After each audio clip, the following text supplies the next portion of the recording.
You're telling me that it's normal for boys and men to watch fictional women daily to achieve release and satisfaction. But when we, Love and Deepspace girlies, take time to enjoy all activities that come before bed with a 3D man, we suddenly make headlines? What is wrong with society?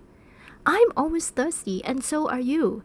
Recently, there was a wave of mainstream digital newspapers and magazines that wrote about Love and Deepspace. Now, don't get me wrong. All publicity is good publicity. It's great that a game we love is getting attention. However, all their angles are the same. We are not actually being put in the spotlight. No! We Love and Deepspace girlies are actually being put under the microscope instead. And this is where it gets problematic. Twice a day, designer Sherry, a devoted wife and mother of a toddler, interacts with her ideal man, handsome, successful, and charismatic. Sylus, who stands at 1.9 meters and has a muscular build and striking facial features like a celebrity, is, in her eyes and ours, perfect in almost every single way. Except, Sylus is not real. National newspaper The Straits Times wrote, "They're 6 feet tall, handsome, and walking, talking green flags. The only catch? They are not human." Sound familiar? This is the opening line from Her World, a woman's magazine. Young women in their 20s and 30s are getting hitched to virtual male characters. Mainstream news channel CNA also probed the exact same theme.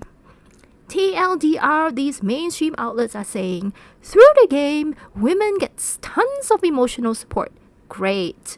We also get good examples of respectful green flags. Great.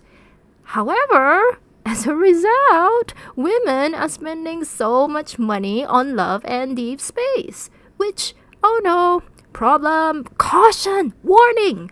Oh no, women are spending money on something they deem valuable and it's not a handbag? These news outlets always conclude the same way. They consult a professional psychologist to warn us about the dangers of playing otome games. The biggest problem with mainstream coverage is that they are scrutinizing, criticizing, and giving their unsolicited opinion on what's normal to us gamers. Why in the world would you take something so specific to gamers and compare it with what you think is normal in society and make it such a big topic? When I find out a fellow female friend plays Love and Deepspace, my first question isn't, oh, how much money have you spent? Did it change your standards for men? Or how is it going to affect your marriage?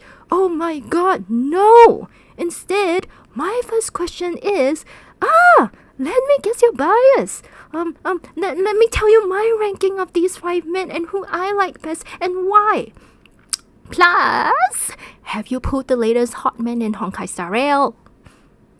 See, for gamers, playing Love and Deepspace is the norm in our everyday life that's just full of other gacha games. It's also full of Chinese novels, Korean manhwa, and Japanese manga and anime. Aye, if you know, you know. It's not about what's real or virtual. It's not even about the type of game or medium. We just like having all our desires fulfilled by a variety of men in all sorts of stories who swing in all sorts of ways. Just because we now have another otome game that puts dating up front, suddenly it's a mental health concern? For plebs in mainstream society that write about us, all they do is nitpick a tiny part of our everyday gamer otaku life, and they make it into such a big concerning thing when it is not. What's worse, these articles highlight how much double standards are applied to women compared to men.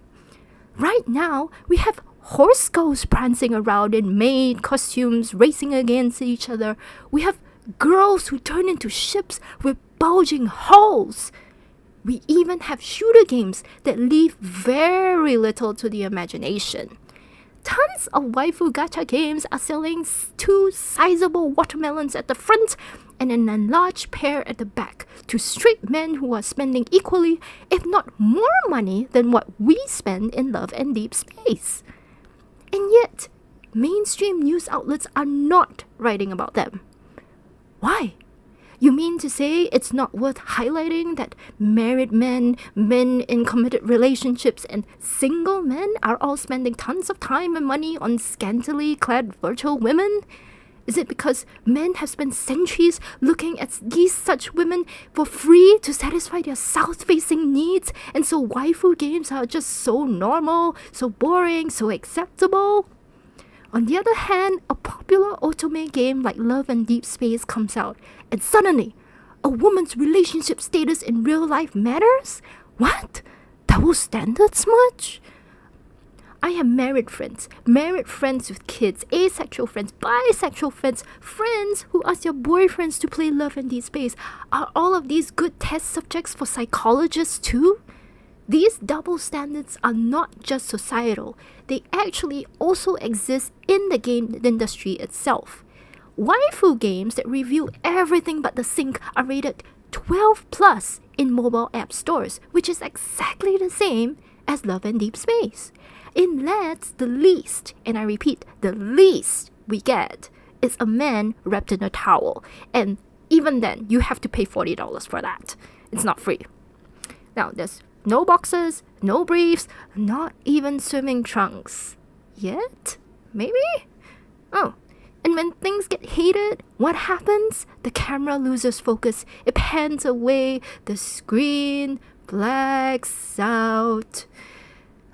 Society keeps pushing the limits of how much is acceptable for a female body to be seen, and yet male bodies are still kept under wraps. Otome still has a ways to go. Society has an even longer road.